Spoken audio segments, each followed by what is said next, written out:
Oh dear.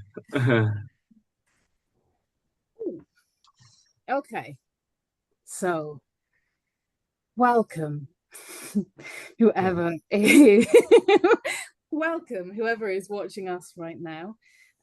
We felt like we would like to share with you all a little bit about ourselves and about the upcoming Beyond Light and Dark retreat, so you can get more of a feel of what we are about and what it is we are sharing with you. So, yeah, we're going to chat a little bit about ourselves and the last retreat. So, I will introduce myself there. My name is Anastasia. You might also know me as Rebecca or Rebecca Anastasia, depending on where you have met me or when you have met me in life. A little bit about my background. The first question, obviously, in my life that I am always asked whenever I meet someone is, where am I from? Where is my accent from? I was born born in England and moved to Ireland at the age of 6. So I've been living over here 31 years here in Ireland for the last 31 years this August. I grew up in County Wexford and have been living in Cork for the last 15 years, soon to depart. um, yeah. My last week in Ireland actually is going to be the weekend of the retreat up in the north. Oh, wow. The place of completion. Where else? Wow. Yes. Didn't Nice. know that. Didn't know There you that. go. There you go. Isn't That's powerful. Yeah. So, a bit about my work. Where I moved to Cork actually to study fine art in Crawford College of Art and Design, and graduated there in 2013. And while I was there, I used to travel up to Dublin every week to volunteer in a National Children's Hospital, doing arts and crafts up there. And from there, I went to work in a project with adults with learning disabilities and providing art services, arts and crafts services there. I went on from doing care work. And then from there, I studied back in 2018 my master's degree in art therapy, which is the foundation of the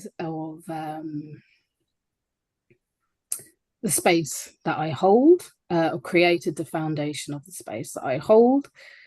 It's a very deeply transformational course. In Cork is very much focused on your inner process over the 3 years rather than studying particular schools of psychology or whatever. We do a lot more sort of group processing, workshops, personal therapy over the 3 years. So you go very deeply into it and you don't come out the same person. But I learned so much there about holding space and being present with people. And my research over those 3 years was on therapists' love being the agent of change for a client in the therapy session, allowing what is there to be. So that is what I bring forward in all of my work that I do with folk. And then back in 2022, I had a Kundalini awakening experience. And that led me on to then training in inner dance, life force activation, Kundalini activation, if one wishes to call it that. But I feel like there's a lot more to it than just focusing on one energy system in the body. And that is the work then that I bring forward, or some of what I am bringing forward into the retreat. So I I've spoken a bit there about myself. I am just going to share a little bit of how I met Ryan and Aidan before the guys share a bit about themselves. So I met both Aidan and Ryan up in the north of Ireland last year. I met Ryan up in Derry in July of last year. Um, and that was my first time as an adult visiting the north of Ireland. The last time I'd been up there, I was 13 years old. So it was my first time experiencing the shift of the energy on the land when crossing the border, which was a really profound experience for me. I yeah, and so from that, Don't need to go too what do I deeply into say? What that. do I need to say? Um, We'll get into that. We'll get into that. and then from there, so what drew me, well, yeah, no, I want to say that. So from there, then I had sessions with Ryan, which supported and led me into a reconnection of my head and my body and an alignment coming into an acceptance of my alignment with source. And from there, I then met Aidan on the 21st of December last year in Fermanagh. My After birthday. on Aidan's birthday. What an Oh, amazing wow. birthday present to meet me. Nice. If you do say so yourself. I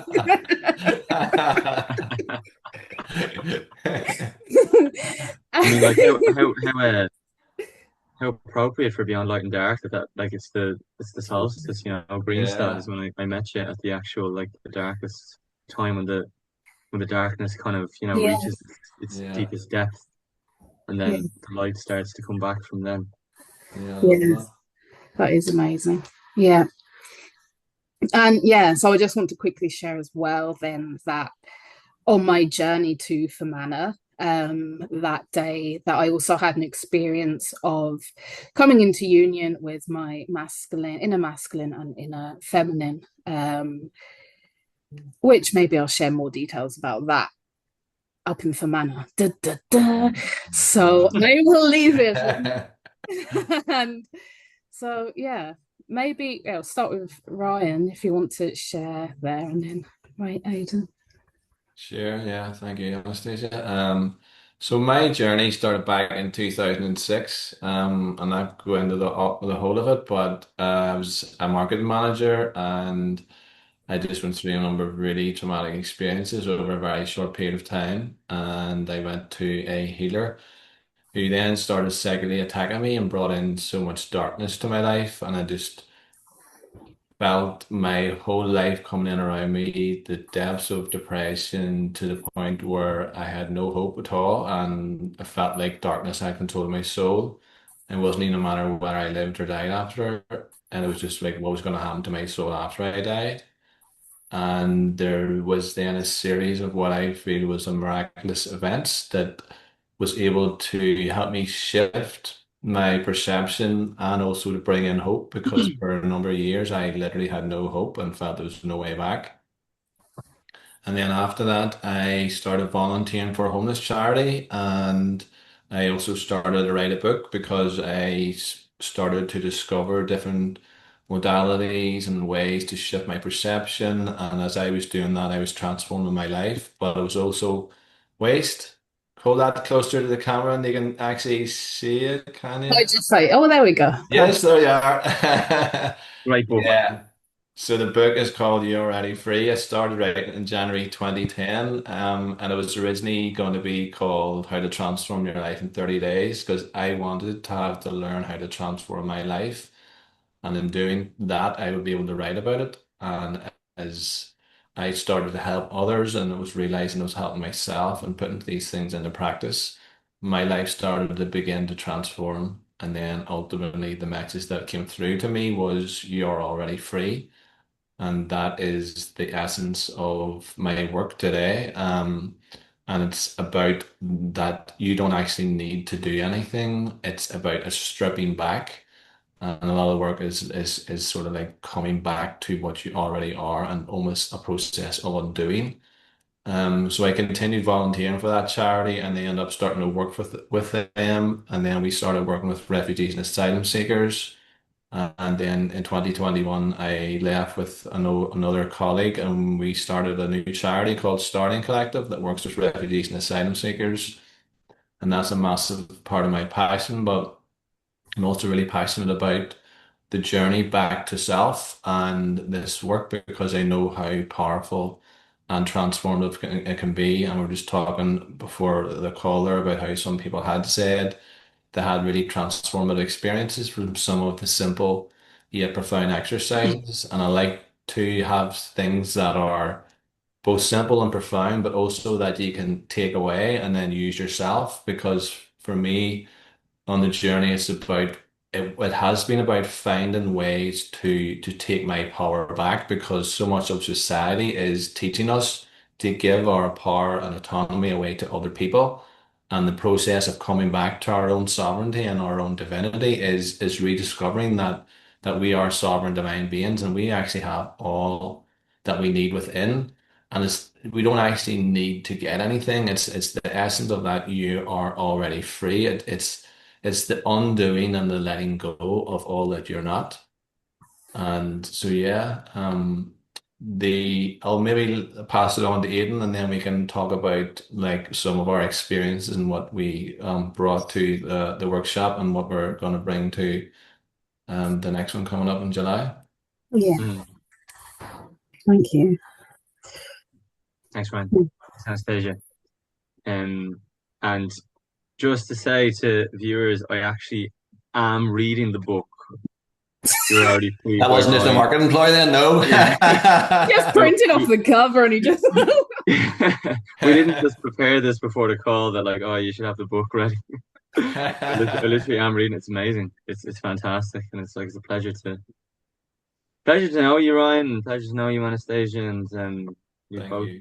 people of Likewise. such amazing vision. Um, and so this kind of it's really exciting. But I suppose a bit about me. It's like Aodhán O Rinn is Dum. Um, so Aodhán Ring is what it says on the screen, but I'm kind of like yeah, stepping more into I suppose my Irishness, Irish name of late. Whereas Gael Gourmet, by trade, I'm a fire flow and circus performer and storyteller, but also firekeeper, facilitator, space holder, uh, Gaeilgeoir. My background is psychology, so I've got a degree in psychology and a master's in environmental psychology, and I've done a huge amount of activism with mostly environmental work, but then also kind of doing stuff, doing workshops and running events at festivals and in retreat spaces. And oh, I'm also a photographer, so I kind of find that to be a really good way to, stay mindful and slow down and recognize the beauty in the world. I do that mostly just for my own recreation. Um, I was also a social care worker for a time, so I worked with a lot of people with different psychological needs and acquired brain injuries and stuff like that. And yeah, like I was mentioning, a storyteller, kind of, I suppose, trying to channel a bit of the energy of the Shanachie, the Shanachie being the storytellers and bards of ancient Ireland. So, like, through the activism work, my connection to, to the mother, to source, to nature, to the grass, the trees, the sea, all of these things is really strong. But then also particularly this land of Ireland. So I suppose I'd be trying to bring that in to my work through whether that's through stories or songs or just I guess the crack And like, yeah, we were kind of saying this before that, it's definitely deep and transformational work, but it's also like, while you're holding the darkness, you're also allowing plenty of space for the light, I feel like we capture that really well. The last retreat, we had there was lots of Yeah. laughter. There was deep processing, but it was also kind of balanced nicely with plenty of light and lightness and joy. Hmm. And so Yeah. Shin will Shin Morohan, that's enough out of me for now. Thank you, Ian. Yeah, I feel like almost though the light and the dark were not separate there. Do you know, it was all Mm, just present there. It was all, Mm. because yeah, the crack and the joy was there, and then the deepness of it all was there. But there wasn't like, oh, now we're going to be doing something that's our dark stuff. Now we're doing our light stuff. It was just all encompassing, happening naturally, organically through everyone, really. Yeah, we did talk about that actually, how we felt that the whole retreat was just like a portal, like at the moment it started, like that everyone there was encased in this portal, and we did even start it with like the secret circle and creating that very intentional container that holds us and different beings of light to come in and support us throughout that, and then closing at the end, and how that portal really just allows us to bring every part of ourselves. And then you talked about what was it you were saying there about how you were saying at the start of it that you can't get this wrong? It's like this, mm, like that all of you is welcome here, and it's it's very, it's almost like I can feel into now. It's just like mm, to be allowed to be into a space Yeah. and to allow all parts of yourself, and even allow the parts that maybe are confronting, and it's just that it did flow then, as you say, it wasn't a part of like that we're focusing on the dark, we're focusing on the light. It was just allowing it all to be here, and through the processes and exercises and the fire and your storytelling, Aiden, mm, it all sort of wove together, and the participants brought all their magic as well. So it was like a co-creation of everyone there, of that beauty. And like it did then almost enter into this like a time portal we were mentioning as well, about how it was so spacious, and like we seemed to have lots of time even in between what we were covering, but at the same time we did cover a lot.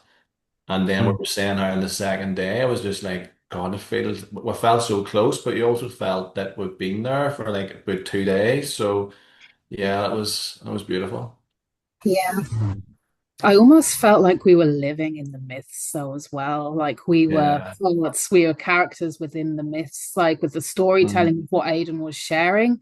There were moments where it felt, yeah, because it was just so beautifully aligned. And I'll also share, like when Aidan is doing his performing, it is very natural for me to allow the energy of the land or the ancient spirits, not going to give any particular name to it, to express themselves through me. And I feel it's very important as well when we're in this space for me to like, or for us to let everyone know that whatever is arising to in we if we allow, like we're saying, we allow it all.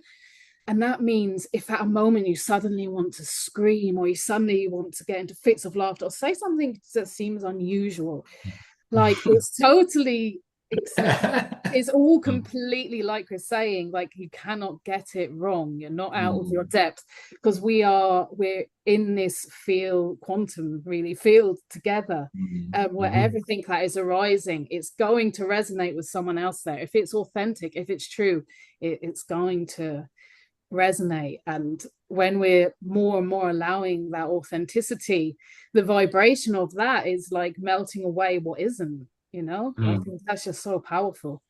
um Yeah, and it's because it's like even in that, then it's like beyond like dark, it's like beyond the good and bad, beyond that, like society has programmed me to be a certain way, and like you have to act a certain way, and it's like that almost beyond the light and dark, beyond the duality of just like allowing both it's not like bypassing any of it, but it's allowing both mm, and to be here, and in that it's like the playing of the different roles, and then even do you want to maybe say something about the actual trying on the different names or characters and stuff as well that come up and some people find powerful? Mm. Mm. Mm. Yeah, I'm actually doing another one of Daniel Four's courses at the moment, and Oh, the last two classes sessions there were on trance and altered states of consciousness, and how we live in a society where we're only given permission to have one state of consciousness. And then Mm-hmm. there's like the judgment, as in crazy, mad, or must be mm, on drugs. But mm, oh, really, we've got many states of consciousness, and yeah, this space just is opening and allowing that. So that's the portal that you're going into. You're going into a place Yeah. when all of your consciousness is welcome. There's no part where like, no, that's not okay here. No, it is. Yeah, yeah. yeah. So, Very accepting place, and mm. I kind of feel like there was that was really coming through strongly during the ecstatic dance. You know, that playlist that you compiled, Anastasia, in fairness, and just like to say a bit about that as well in terms of like, the overall the acceptance of everybody's presence, input, whatever energy they're bringing. That playlist that we made was actually a collaborative one between all of the participants in the retreat. You just compiled them and curated them and made them into a kind of like, a slow build sort of thing. And yeah, my God, you know, people were leaving their like, their societal civilized selves at the door. We're Yeah. nowhere to be seen on that dance floor. Yeah, Mm. Yeah, that was a real highlight in fairness. Beautiful. Mm. yeah. And that was right after the cold water dip, so it was a great way to warm up, on that Yeah. beautiful day that we had. God, Nice. yeah. That So was much nourishment. amazing. Mm. The more we're speaking about this, the more I'm just like, yeah, I'm starting to really look forward to this. Even in a selfish way, I'm like, I ah, this is going to know. be amazing. Yeah. Oh yeah, actually, Oh. this is gonna be great, Yeah. regardless. Yeah. Yeah. Mm. Can't But wait. also like then going to is Fermanagh is going to be different, obviously, Mhm. as well. Um, Mm. so there's also a part of me that sometimes feels like saying, going into the space new, that letting go of the expectations or like of okay, it was like this last time. Um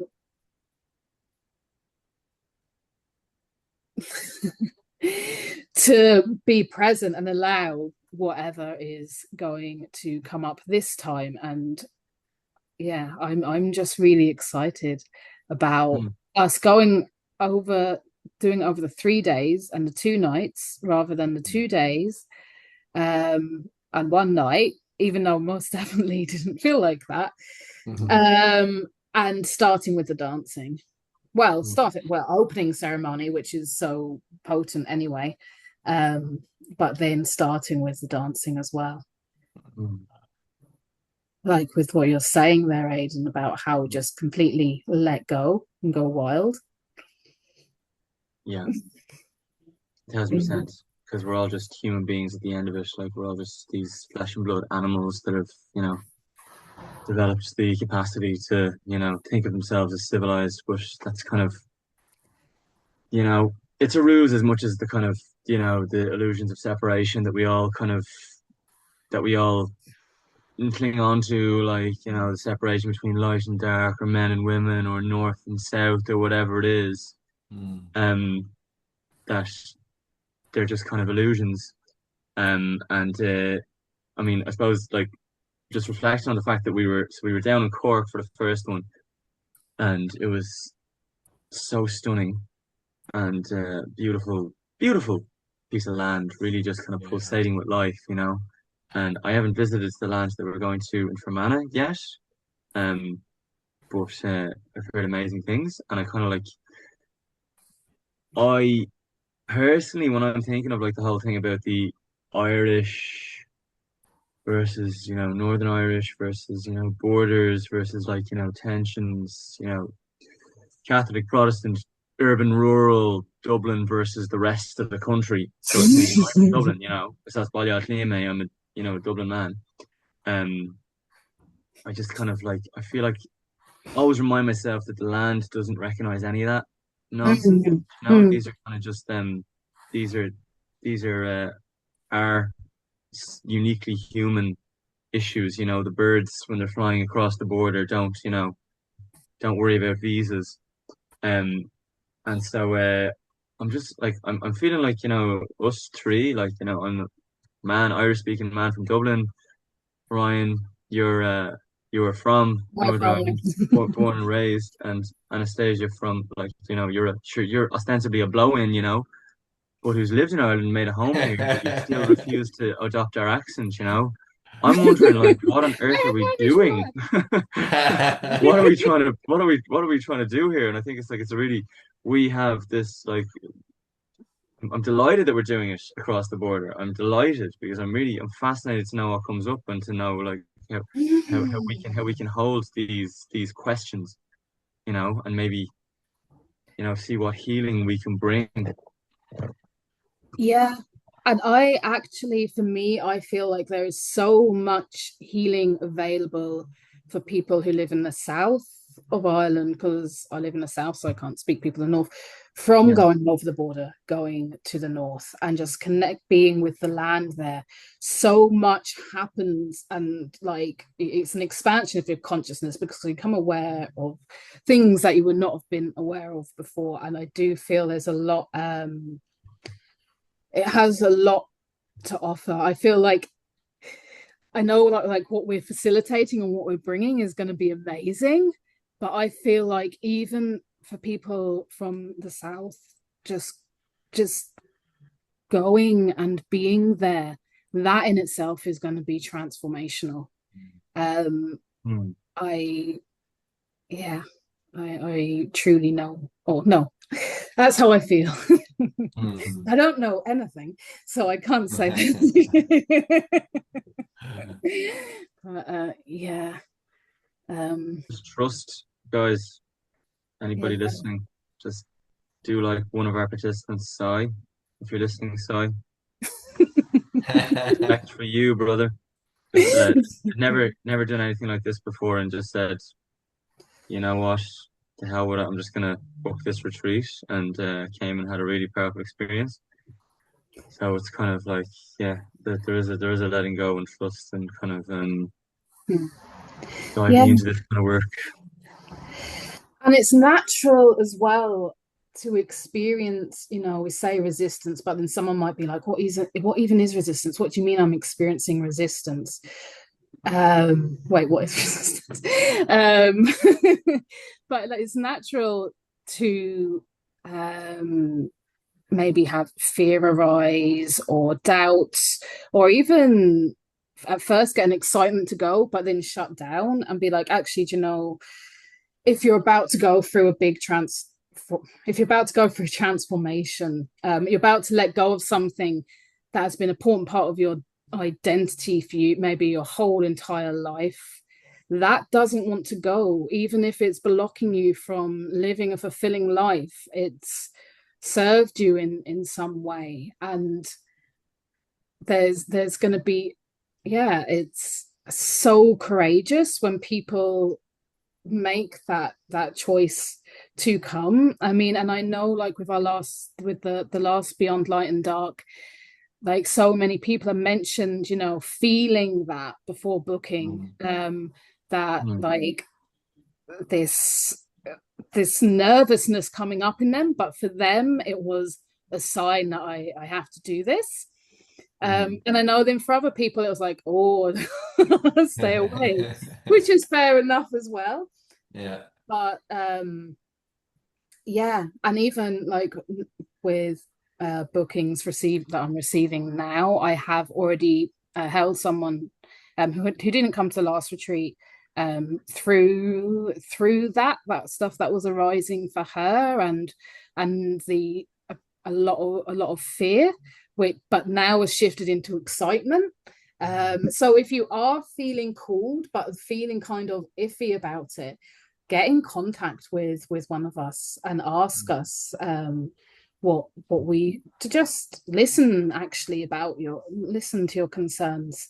Mm. Um, because we're really passionate actually about this, and we Mm. all have a lot of love. We're all very much in our hearts, and we want to share this. Like that's what we're doing. That's like first and foremost. Like that's it. You know. Um, Mm. yeah. Yeah. Yeah, totally. Do you want to say a bit about your process in terms of what it's like for people in Anastasia? Um, yeah. So like we're in the activation sessions, what happens in a session, and what may come from that. So in the sessions you are laying down on your mat or sheepskin if you if that's what you prefer to use. Actually, if you do have skin, I'd advise using that. It's nice. It's good for grounding. Um, and surrendering. You're surrendering to your own life force energy. You are allowing the life within you to move wherever she now some people will say like it's a divine feminine energy that is moving, and it is because it's a surrender and allowing and receiving. I also find in these sessions though as well the masculine energy is equally what is called masculine energy, equally present, the awareness, because in that surrender you are aware, you are kind of stepping back in that space of awareness of then experiencing that energy. So as that energy moves through you, it will meet any blocks, energetic blocks or stories, um, belief systems that just are now ready to leave. Or say leave, transform into the gold that is there for you. And in that process, you are becoming more in alignment. Hence why I like to call my work opening alignment. And I mean, we're always in alignment, but an alignment with what is in our truth and our authentic self rather than our wounds, rather than so what you might find after a session is what you used to align with, you're not so much aligning with anymore. So for me, an example would be certain relationships in my life that I either just not finding myself connecting in those relationships with people anymore, or that when they do come into my life, it's like, do you know what? This isn't for me anymore. So what's coming up for me here, I'm thinking particularly around codependent relationships and just being able to feel that now sense when there's a more of a draining going on rather than me being in my authentic sovereign self and them being in their sovereign self. So that's a big transformation that I went through the process. But there's like it's quite expansive. I mean, in the session, you might shake, you might the energy will shake, you might channel, you might have visions, you might often you receive a lot of epiphanies, or Make people call noises. them downloads as well. Make noises, scream, cry, get up and dance, and yeah, what have you. Mm. Yeah. Yeah, it is really powerful stuff, and even to test to it myself of I actually got a couple of really great epiphanies of something that I've been struggling with for quite a while, and it came out of nowhere, and it was something that I was able to work on. So, Mm. and it's like it can be very gentle, but it can also be really like profound and activating at the same time. And like having done it a number of times, it's like the energy has that divine intelligence, and it kind of meets you where you're at in that moment, and it's like each one can be very different, but then it's really kind of the more you can open to it. But even if you're not, that's what's also going to meet you. It has that intelligence of giving you and meeting you where you're at, and allowing you to unlock the next part of that opening, as you say. So yeah. Yeah. Yeah. And also, I just want to mention that the participants, they themselves, so are contributing to the consciousness and the energy and the healing and the frequency of the space. So if there's someone in that room, in that circle that has healed or gone through a transformational process of, I'm just going to say grief as an example. If someone else is working through that, um, the resonance that they're bringing, or the frequency they're bringing from healing it, is also supporting that person. They don't consciously know that, but Mm. we all, and this is actually happening all the time in life, but it's especially when we're like connecting with people, and that's what's happening in this space as well. Like Mm, we're all a part of the soup, as some people like to call it, of the mm, On a quantum level, yeah. yeah. mm. Across long Yeah. distances. Yeah. Anything else you guys feel we should share? So just some about my sort of process, and again, this might be different in the next one, but from the last one, because it was the theme of Beyond Light and Dark, it was guiding people into that essence of their true nature, of what they are, which is like the metaphor of space, which is very spaciousness, and it's opening to that and allowing them to have the experience of who they are beyond the light and the dark, and realizing that the light and the dark is actually arising within their true essence, and even owes its very existence to who we truly are at the depths of our own being and soul. And the more we can then just open to that spaciousness, and then the more we're like allowed things to actually move through us and to come into the flow, because whenever we're all children, we all live from this boundless, open oneness and lovingness. Separation is only an illusion, and we're taught that we are this body and we are this form. So it's allowing that space to just start to shift your awareness and perception to, can I, in a number of different moments, a number of different exercises, can I then just allow myself, even now as you're listening, to like to just take a pause, take a breath.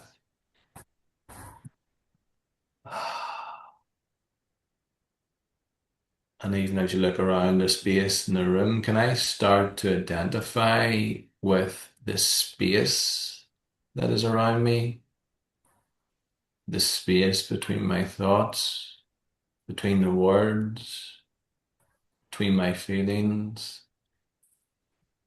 And allow that space to be here and everything else to arise within it, and identify with the space for a bit rather than the form that is arising within it. Because if you think of our lives, of what we've went through, we've been a baby, we've been an adolescent, and we're an adult now, and it's just like there's so many different forms that have changed, and there's so many different motions that have changed. And if you just think of that, of the metaphor as well, of the weather is constantly changing, but what is it that never changed? There's this presence that we are, this being, this I am being, this essence.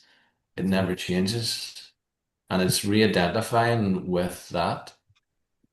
And then that, even in that, you can just, you can feel the unraveling, because it's like when you identify with you're not, when you hold on to something, it's like there's a holding on to, there's a tightening, but then in the allowing yourself to unravel, to become undone, you just, you're not getting anything, you're coming back to what you already are. So there was some beautiful experiences around that, and then there was the opening to, as we continue to drop in, to notice what is here, because we start to live a lot of our lives from the mind and from maybe our surface emotions. But with just doing some simple exercises, we were able to drop through and just have really profound experiences of the so many different emotions that are here. And if you just think as well of the sea, on the sea can change a lot and it can be calm, but it also can be very stormy. But then as you go down the layers of the sea, there's different experiences. But then as like get down to the real depths, no matter what's happening on the surface, down here, this is always just real peace and calm. And it was really profound to be able to witness the profound experiences some people were able to have and share and witness in each other just in the space of 7 or 8 minutes to be able to go through a lot of emotions and just honor them and allow them to be here without story, without judgment. And then in the witnessing of that, it's almost like that anchor. If we come back to metaphor of the sea again, I think that's bringing you back, bringing you down, bringing you down, bringing you down to have real experience. And then again, we also did meditation with the rose, and then connecting with the divine masculine and divine feminine. And part of some of that was also like wasn't totally planned because I was hearing some people speak about there was some stuff coming up around masculine and feminine, so that was like the adjusting of that. And what I've started to do, I run like a monthly free love offering up in Belfast. And in that, what I've started to do is like there's maybe I would do a number of different there's a number of different sections where I would speak about something or do some exercises and I would maybe have 3 or 4 ideas in my mind and I would say maybe choose between one, two, three, or four. And then so it allows the energy of the group to sort of choose that and then that's that co-creative process then. So it's like I'm feeling that there'll be a big element of that where it's like I have a number of different processes that has worked or have shared or other people have shared before and then just choosing between them but and allowing them the process of the group of the participants and that co-creative energy to sort of bring that and then it's the consciousness of the intelligence that is here and of the group and what each people need will then be brought forth, which is a Mhm. beautiful way of opening to it. Yeah. I Kind of love like you're distilling the essence of the group versus the essence of the individual type of thing. Mm, Hmm. mhm, mhm. I also love the polarities coming up there as well of like, let go of the stories and then Aiden, tell us a story. No. Every element Ah, with it, it's like the two sides. We're not there's no like just being one side. Like every part of it, it's like they work together. They exist because of each other. So Yeah. yeah. Yeah. yeah, exactly. And that's what you're kind of that's what we're getting at with the whole thing of beyond light and dark and Can I just ask you, actually, Aidan, this is just out of curiosity. How did you get into the storytelling? What part, what drew you to do that? What was in you that was like, I'm going to do that? storytelling in particular, I suppose, I was inspired by various storytellers that I'd seen or read about, um, like Aaron Circa Haggerty of Candlelit Tales and Andreas de Stack, Eddie Linehan, a few of these. But it's also like I, I kind of feel like it was initially anyway, it was a complementary way that I could use my I suppose my intention was always to do kind of find ways to kind of communicate. Initially, it was around environmental issues, but now it's around all issues. And I was kind of just, I suppose, so my master's in environmental psychology is all about how we can kind of frame the message to, encourage sustainable behavior sort of thing, like, social network theory and, different perspectives on, what motivates activism and stuff. And I was realizing that the thing, dry scientific facts aren't going to cut it because if Mhm. they did, then we would have changed their behavior by now. But no, what people love is that they love patterns.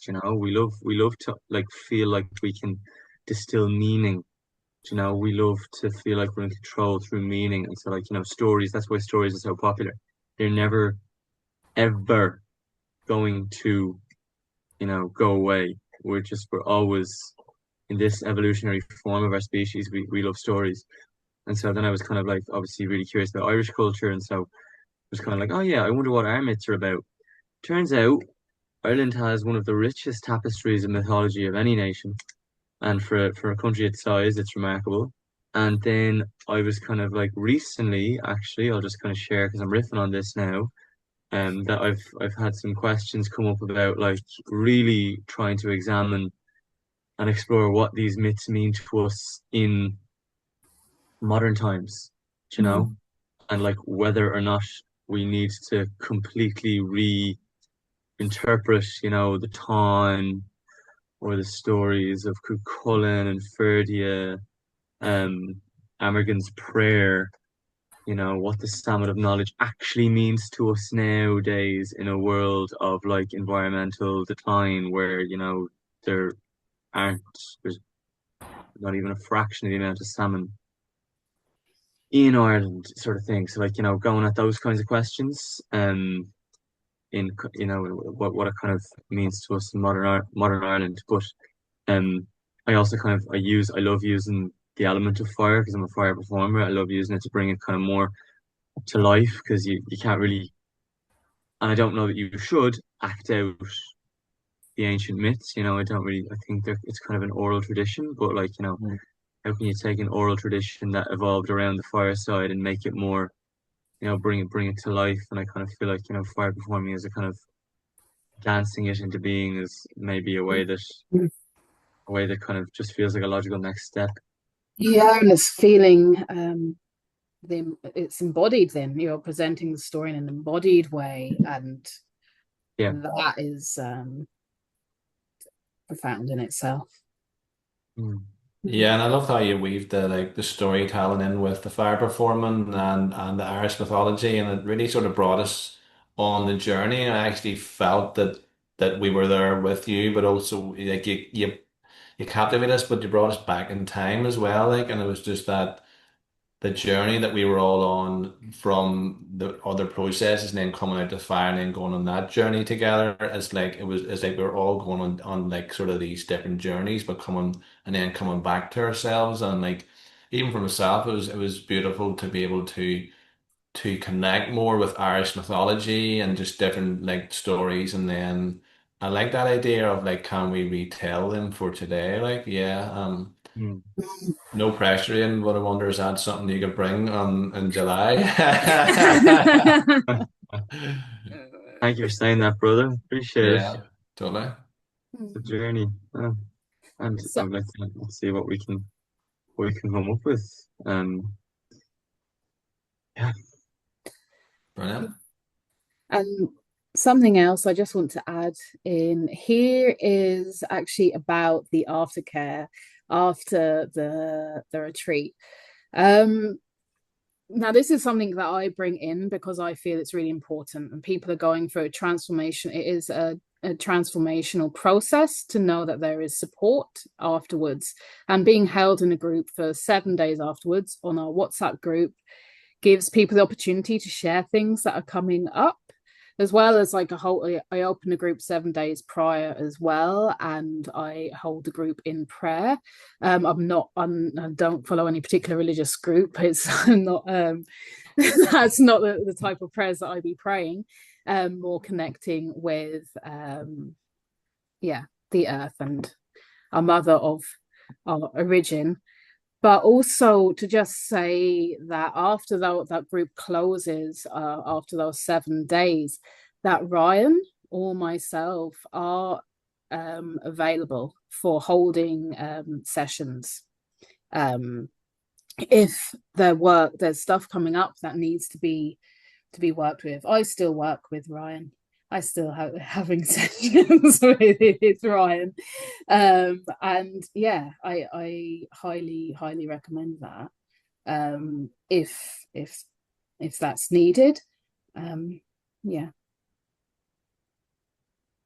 Okay. So did we mention the date of the workshop at the start?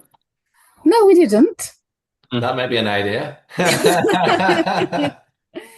Okay, so yeah, the 25th, the 27th of July, I believe that's just before Lunasa, the weekend Yeah. before Lunasa.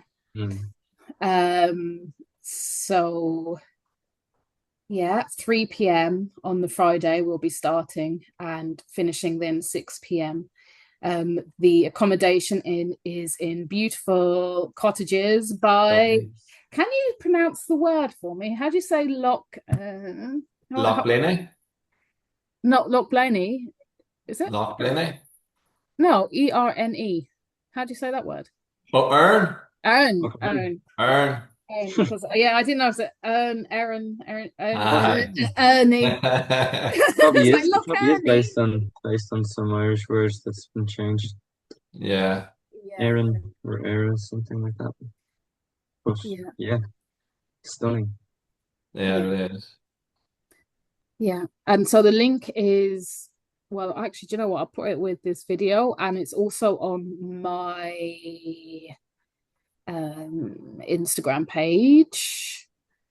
Um, maybe we could throw it into a few other places. Hmm. And yeah, also, actually, I mean, once you have booked a place, you'll be receiving some information from me closer to the date, an email of what you'll need to bring with you. So we will be asking for you to bring an offering for the fire. Is quite important, and a food offering for our first meal together, for an Hmm. For the yeah, feast. for the feast. And yeah, there may be Other some other things vibes. that come up over the next couple of months, just under a couple of months. Swimwear. Oh, Nice. well, yeah, okay. Thank Um, you, everyone, and thank you everyone for watching. We're looking forward to seeing you there. And don't yeah. forget, as Ryan said at the last retreat, and it always stuck with me, don't forget that you're worthy of this. Hmm. Give yourself this gift and nourish yourself. Yeah, Let yeah, your cup be filled. You're exactly. worthy of this. Mm. Thank you, Love buddy. you. Thank you. Love yous. Bye. Guys, go on more. How to Cheerio. end